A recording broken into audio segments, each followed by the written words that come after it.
Hello, friends, and welcome back to the Passionpreneur Series. I'm your host, Brandy, and boy, have we got a treat today.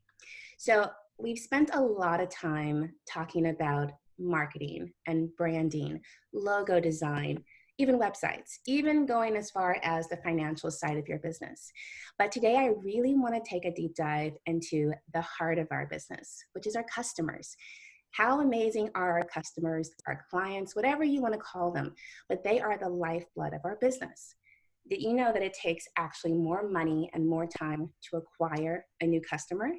So why not love the ones that you have, turn them into raving fans, and let them be your voice, your marketing for you?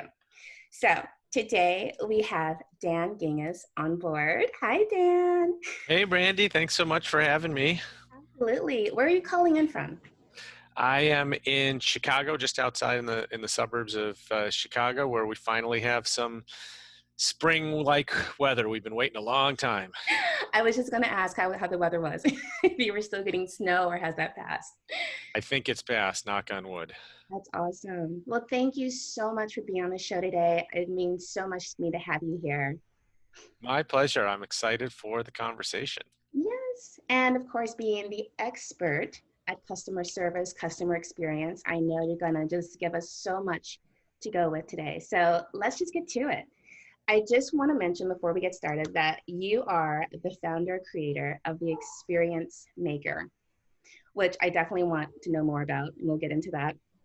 And the author of Winning at Social Customer Care. So, two things we cannot finish this interview without touching on. Fair enough. Awesome. So, I'm going to hand it over to you. Why don't you give us some background into who you are and why should we listen to you? That's a great question, Brandy, especially because there's so many talking heads out there right now. So I think one of the things that makes me really different is that I spent more than 20 years in corporate America. I have been in almost every marketing role there is. I've worked almost every marketing channel there is other than television. I got my start in direct mail pre-internet, and then I've worked and led teams in every digital channel there is, including 3 social media teams at 3 Fortune 300 companies. So I've had the fortune of working for some really big companies like McDonald's and Discover and Humana.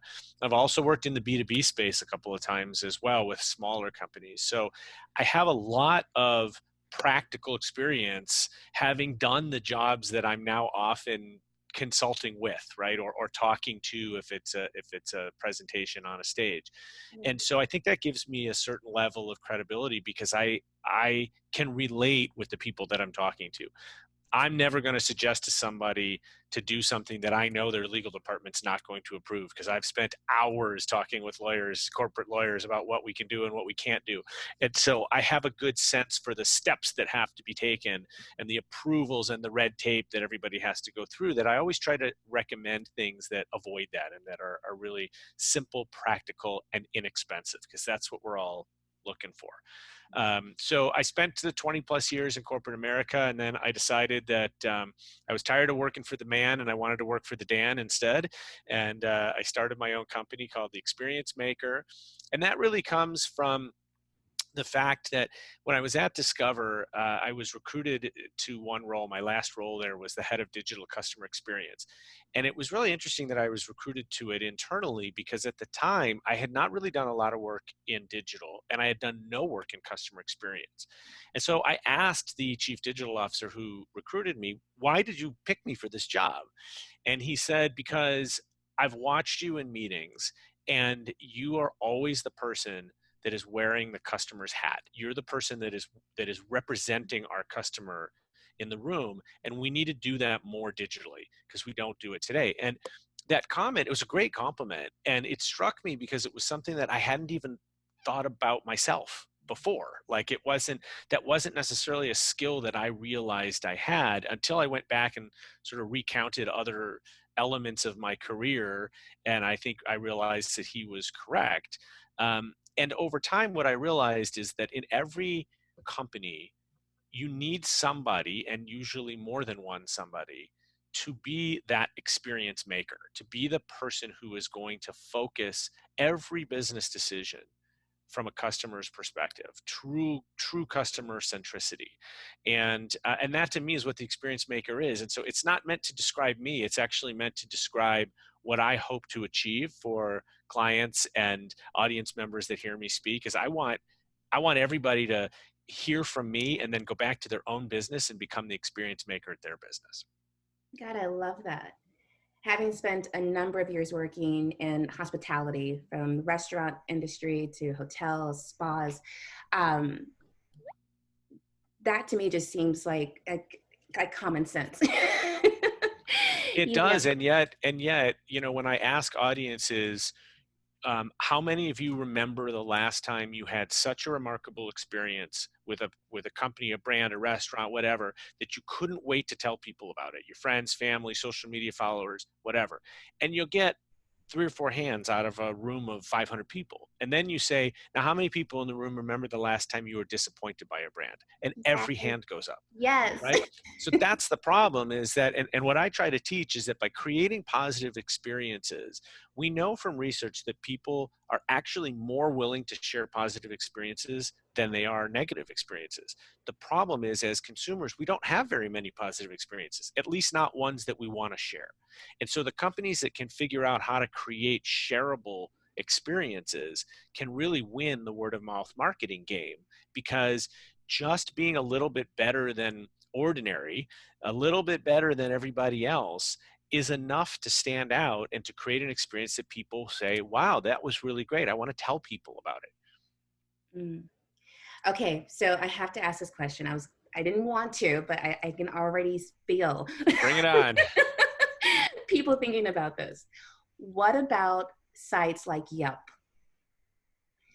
Yeah. Review sites where, and it's not a bad thing, it's never a bad thing, but the customer has been given so much power.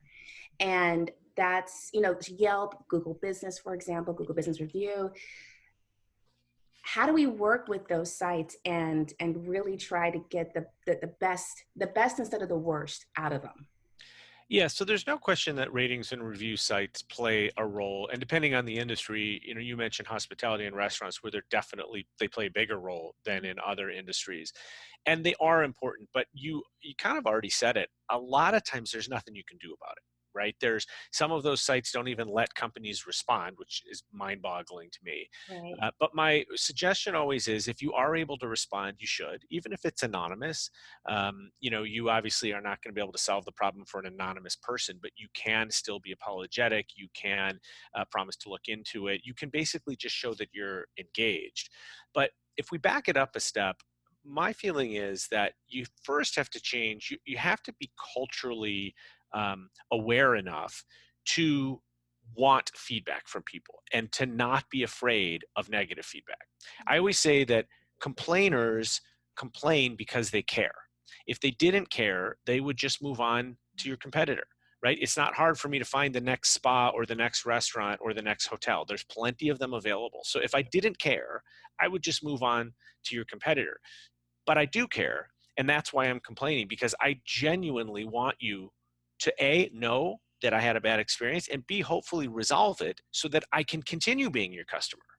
And the problem is that most companies don't look at complaints that way. They're worried about, oh, what are people going to think if they see somebody complain? And I've had companies tell me they don't even want to go onto social media at all because they're worried about complaints. Well, guess what? People are complaining whether you're there or not. You might as well be part of the conversation and part of the solution, because then onlookers who didn't have anything to do with this one particular transaction can look and say, this is a company I want to do business with, because when they screw up, they admit it, they apologize, and they fix it. And that is not a lot to ask, but frankly, since a lot of companies don't do it, that's a very positive view for a consumer that is looking to choose which brands they want to do business with. And one other thing about feedback is, this to me applies everywhere in life. I mean, I always say that feedback is a gift, and I'll give you 2 examples that have nothing to do with customer experience. The first is that when I was in corporate America and I managed teams, I always ensured that when I wrote employee reviews, or when my managers wrote reviews, I always made sure that every review had 3 strengths and 3 opportunities at the end of it. And the Oh, reason why I chose 3 of each was, I wanted to make sure that I thought hard about what a person was doing really well and what I wanted them to do more of or better. And I also wanted my managers to do that, because managers can get very lazy with feedback. The other thing is that if everybody gets 3 opportunities, then Brandy doesn't have to go back to her desk and be like, oh no, I have 3 things wrong with me. I wonder if Dan has 4 or 2. Am I better or worse than him? No, everybody has 3 opportunities, because let's face it, we all have opportunities, Right. right? And so if everybody has 3, we're all on a level playing field. I always thought that was really useful, because I got so many reviews in my career that might have been glowing, all positive reviews, but that doesn't help, right? We all know we're awesome. We don't need everybody to tell us we're awesome again. What we True. really need is someone to be honest with us and tell us what we can do to be more awesome. And so that's one thing where I think that really where that really plays out. Another is that I started to build feedback into my keynote speeches, because I figured I might as well practice what I'm preaching. So when I give a keynote, I have generally between 12 and 15 stories that I tell, little mini case studies. And I have a really large library of them. And so I pick and choose to customize for each audience. And obviously, they're like my children, right? So I love them all. But I know that some of the stories resonate more with certain audiences and some of them resonate less. And so when I ask for feedback from audience members, I always say, please tell me which stories really stuck out to you and which stories didn't hit the mark. I want to know, and I want to know both of those. And sure enough, there's been stories in my keynotes that enough people told me they didn't hit the mark that I killed them and I don't use them anymore. And likewise, I know I can deliver the perfect keynote now, or I know that every single example is going to resonate because I've gotten so much good feedback about those examples. I know that those are the ones that are going to land. And so that, in my opinion, has made me a better speaker, but only because I was willing for somebody to say to me, yeah, you might love that example, but I didn't really like it. And no hard feelings. I'll take it out and I'll pick another one. But the point is that at the end of the day, everything gets improved. I'm a better speaker. The audience gets a better presentation and a better experience. The client is happy because the audience is happy. So everything gets elevated just because I'm willing to take that feedback. And so for companies, I say the same thing. Be willing to take feedback from people, even if it's feedback you don't want to hear, because people will be honest with you.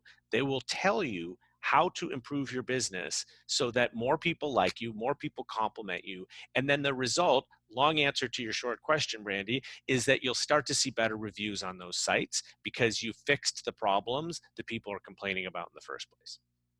That is so freaking powerful. I got to take a breath there. Oh my God. It's exhausting. Okay, but seriously, that's such, okay, audience, that is gold, seriously, because this also translates to your marketing, to everything in your business. If you know what is really firing up your customer, your clients, your audience, if you know what they love, then that helps you narrow in your focus on what you're delivering to, instead of just trying to give everything, do everything, offer everything, and again spending so much time, money, and effort when it's not necessary. Like, why have 15 things on your menu when your customers are telling you these 8 are solid gold? Absolutely. And you Yeah. make a good point, is that, when we think of feedback, again, we're often worried about the complaints, but we also should be just as focused on the compliments. And again, what's a better compliment?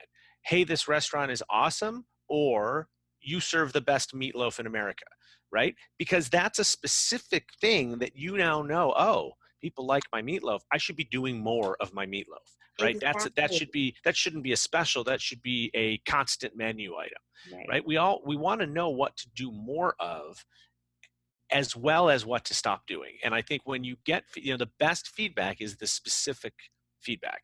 And again, like, Brandy, I can tell you you're awesome and you can smile and nod, but you already know you're awesome. But if I can say, Brandy, you asked me really awesome questions in that interview and you really got me to think in a way that other interviewers didn't. And I really appreciated how you did your research beforehand and you knew all this background about me. Now you know some things that you do really well that you can continue doing as you go down, right? Which is Right. different from, Brandy, you're awesome, even though Exactly. you're awesome. I will take that. Does that make sense though? I mean, it's a No, distinction, totally. but Totally. Yeah. Okay. So a lot of the people who are watching this show are going to be, I call them baby entrepreneurs because they're 1 to 2 years in. They're still figuring out. They're probably still wearing all the hats. it's Or me. it's something, yeah, join the club. So again, with them wearing so many hats, I'm sure they're asking, how do I do this? How do I implement this? How do I have time for this with everything else? Like what takes precedence in my business right now? So I love that you focus on simple, practical, inexpensive tools. How can a person who, it might just be them right now in their business, start to use this? Yeah. So the first thing again is sort of a cultural awareness. The first thing is you have to make decisions with the customer in mind. As soon as we make only business oriented decisions, we start to make decisions that end up affecting our experience negatively, right? So sometimes we have to spend more money on an experience, even though budgeting may be a challenge for us, right? So think about every decision with the filter of, is this going to make my customer happy? Is this going to improve the experience with my customer? I think that's the first part. And then the framework that I've developed that I again talk about on stages and consult with is what I call WISE. And WISE stands for witty, immersive, shareable, and extraordinary. And when you put those four things together, you create experiences that people want to talk about. Literally, I always use the word remarkable because remarkable literally means worthy of discussion, right? Mm, And then at the end, I will tag on an R because I don't want you just to be wise. I want you to be wiser than your competition. And the R stands for responsiveness. And that's really what we were just talking about, is that when people leave feedback for you, positive, negative, or neutral, we want to always make sure that we respond, thank them for the feedback, try to solve a problem if there is one, or answer a question if there is one. Or if it's a compliment, just tell them that we love them back because we appreciate compliments and they make us feel good. So that's the responsive part. But each of those four things of wise can be practical, simple, and inexpensive. So let's, for example, I'll just give you the example of being witty. Being witty is not about being hilarious. It's not about telling jokes or being a stand-up comic, especially because humor can be dangerous in marketing. I'm sure you've talked about this before. Is that something I find funny, you might find offensive, and vice versa, right? So we have to be careful with humor. But being witty is more about being clever.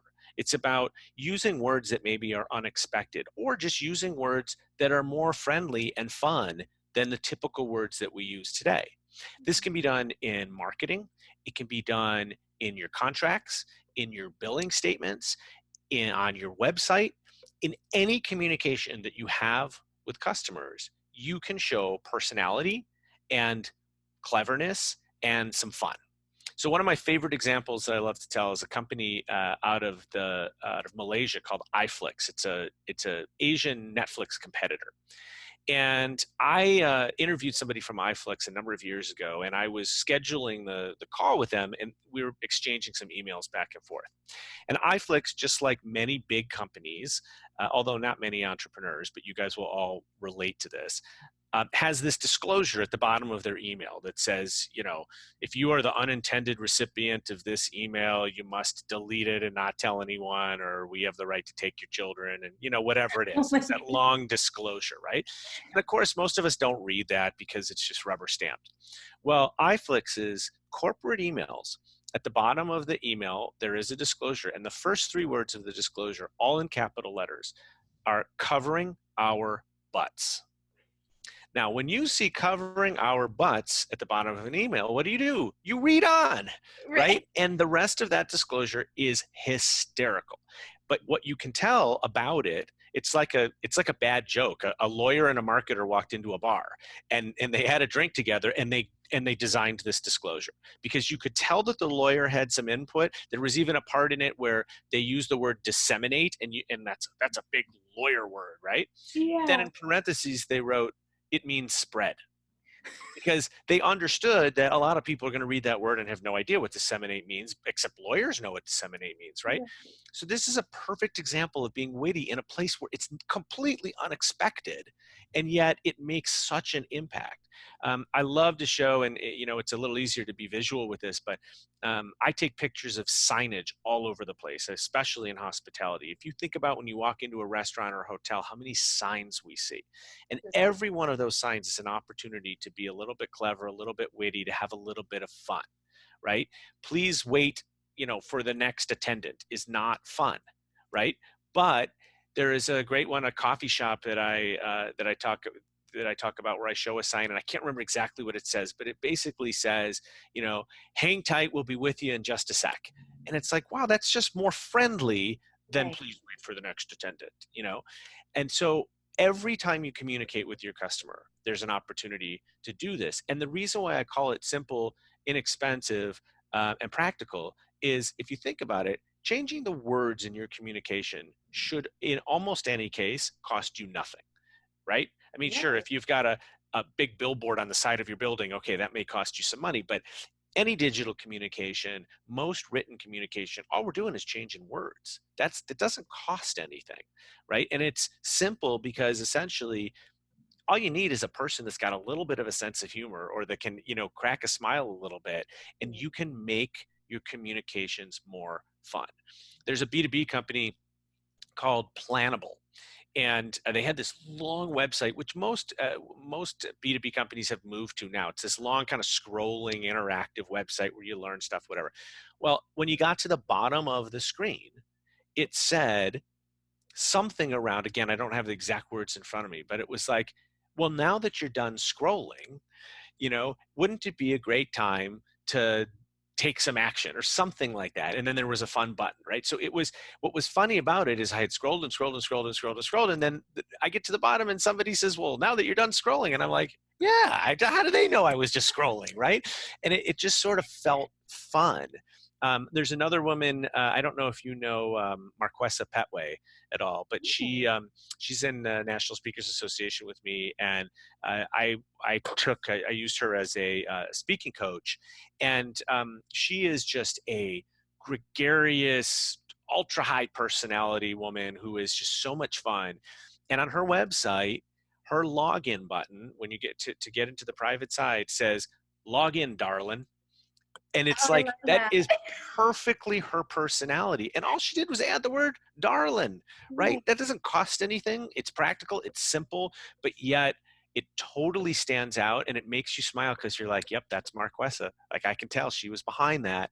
And so those are the kinds of things that I'm talking about. Is this doesn't We don't have to go out and spend millions of dollars to affect the experience or to make somebody take notice of us. Really, the easiest thing you can do is focus on your language. That's really important. I mean, just thinking back, I'm sure a lot of our audience members are thinking, okay, this only applies for social media if I'm on Instagram or Facebook. But really, again, I mean, you just mentioned contracts, you mentioned websites, email marketing, like Signs. however, right, however you're communicating with your customer, your clients, this is how you make that switch. Yeah, and the best way to, if you're sort of wondering, how do I do this, the best way to do it, and honestly, when my boss told me that I had the customer's hat on, to be honest, all I do is I just think like me as a customer. Like, I think about, what do I like as a customer, and what is memorable for me. So think about the last time you got an email from somebody where you stopped and you read it, and why did you read it? Like, out of all the emails that you got, what is it? What did they do? What about the subject line got you to open it? What about the intro or whatever made you enjoy it? Was it personalized? Did it have a countdown timer? Did it have something that was funny? Um, Whatever it is that got you to take action, it's likely that you can get other people to take action in the same way. If you don't know, write something up and test it with some of your friends or some of your family, and be like, what do you think about this? I hope Marquesa asked somebody else before she put login darling on her site, and somebody was like, yeah, that's funny, do that, because sometimes you need that confirmation first.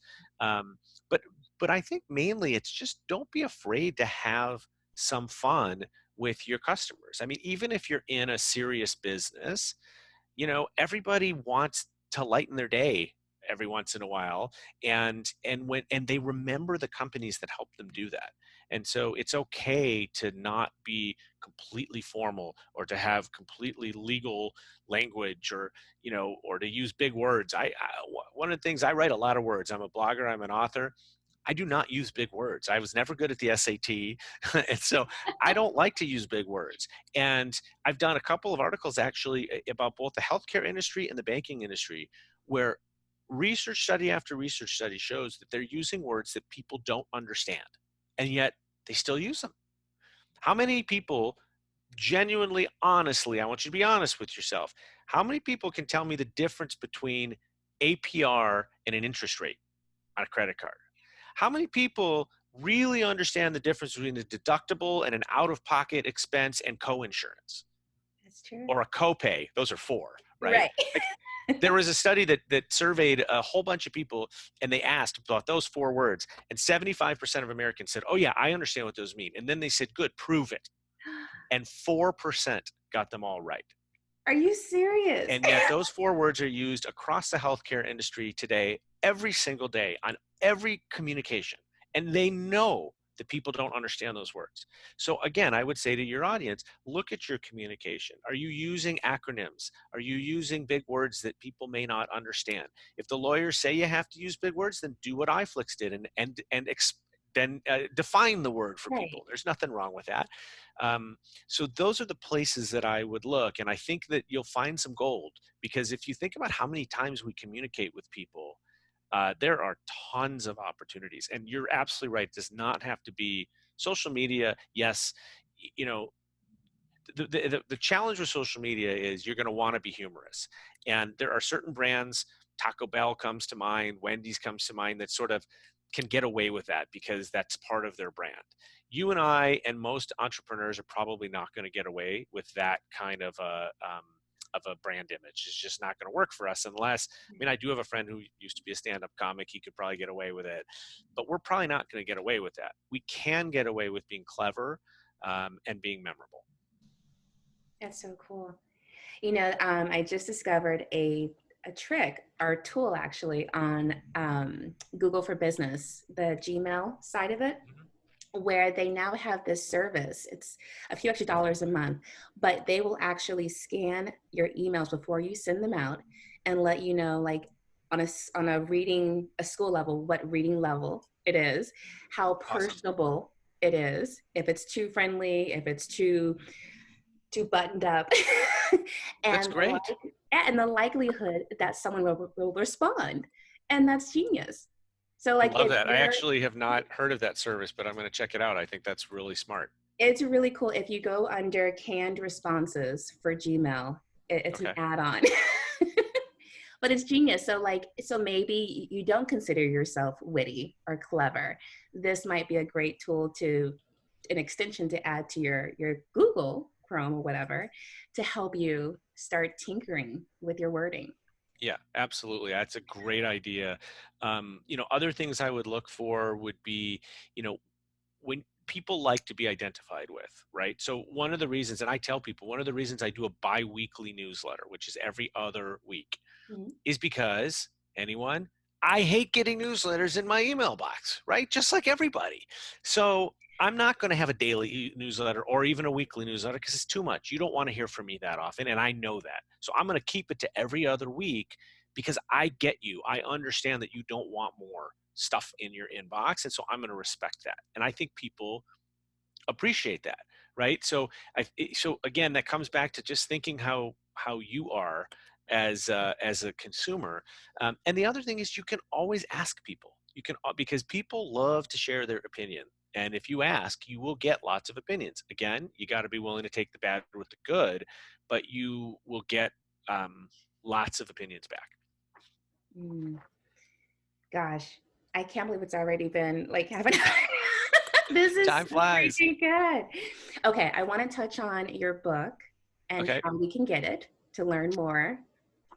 Sure. So my book is called Winning at Social Customer Care, and it's funny that you asked me because I'm literally right now in the middle of writing book number two, which will be about the Wiser framework and what I talk about today, which is really how my belief that a remarkable customer experience can be your best sales and marketing strategy. And this comes again from the guy who's been a marketer for 20 years. And I'm telling you, don't do another email campaign, don't do another social campaign, focus on the customer experience. It's going to be more worthwhile. But my first book, Winning at Social Customer Care, was a little bit more of a for a niche audience, and it was published as customer service was becoming a bigger part of social media. So when I first got into social media, and when brands first got into social media, they looked at it as another broadcast channel where they could get out their megahorns or megaphones and they could just shout their message.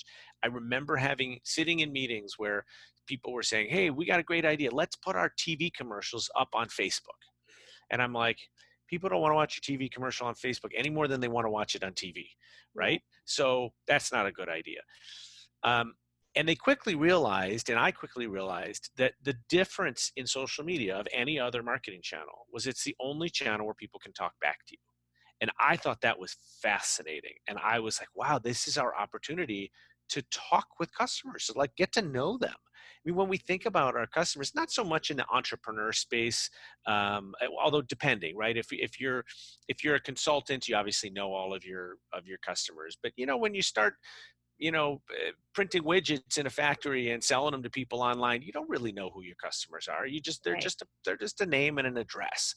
And social gets you further than that, and you really get to know them. And so the book is really about how do you become engaging on social media? How do you respond to everyone? What are the tools that you need as you get bigger and you have to hire people? How do you identify the right people to work behind the scenes in social media to answer questions? How do you train them? And especially as you continue to get bigger, how do you integrate social into the rest of your business so that it's not just this offshoot where it's just this thing we do over here in the corner? It's actually integrated into everything that we do. And that really comes from my perspective that there's no longer such a thing as an offline experience. It used to be that we could get on an airplane or the subway or even just walk into our office at work, and that was offline. But Right. now, as anybody who's seen the video of the guy being dragged off the airplane knows, any experience can come online in a heartbeat and go from an offline experience to an online. And so the key is, how do we design experiences that we want people to share? And then how do we prepare ourselves for the experiences they're going to share that are not so good, like the guy being dragged off the plane? And how are we equipped to deal with that? And it's on Amazon, so you can get it on Amazon. That's the best place to get it. Perfect. Okay. Because this is the Passionpreneur Series, I have to ask, Okay. have you found your passion? Um, Great question. And yes, the reason why I went to work for the Dan instead of the man was that I realized in corporate America that things I was passionate about, that's when I did my best work. And I always let passion lead the way. Sometimes, to be perfectly honest, in corporate America, that hurt me because sometimes you can be too passionate or you can be overzealous or whatever. And so I realized that customer experience and helping companies become more customer focused was my passion, and it's what I wanted to work on every day. And I'm so lucky to get to do that. Obviously, before everything shut down, I got to be on some more stages. I love presenting. It's just, I get such a rush out of it, and I enjoy it so much, and I hope to be And you're able to so do it good again. at it. Thank you very much. Thank you. And I love working with companies, in smaller settings, one-on-one, or in group or training sessions, just because, again, I've seen so many things in the companies that I've worked at that most of the time when somebody comes to me with a problem, I can go back in the memory banks and be like, yeah, I think we dealt with that or something similar, one time before, and here's what we did. And I was very fortunate to work for some companies that were very customer centric and that really kind of got it. And that's where I got a lot of my training. And so, yes, I am doing what I'm passionate about, which is really fun. And I encourage anybody, if you're not having fun, if you're not enjoying what you're doing, go do something else because life is too short. Amen to that. Dan, thank you so, so much. This interview My has been pleasure. amazing. I literally have so many notes. I'm glad. My pleasure. It was super fun, and all those compliments I gave about you before are absolutely true, and you made for a very fun conversation as well. So thanks so much for having me. I appreciate it. Oh, you are so welcome. All right, you guys, we will definitely stay connected to Dan. I want to talk with you again in the near future, see how things develop with that second book. And to follow this interview, you'll receive an email. One you definitely want to open, but it's going to have all of Dan's information as far as how to stay connected with him online, his website, access to his books. You have a masterclass, is that correct too? I do. Yep, I Yeah, do. the masterclass coming up and so much more. So if you're ready to dive into getting to know your customer more and expanding on the customer experience, which you should be, check out Dan, his information, everything, his website, what he has to offer. You will not be disappointed. Thank you, Dan, again so much, and I hope to see you soon. Thank you, Brandy. Take care. Have a great day, you guys.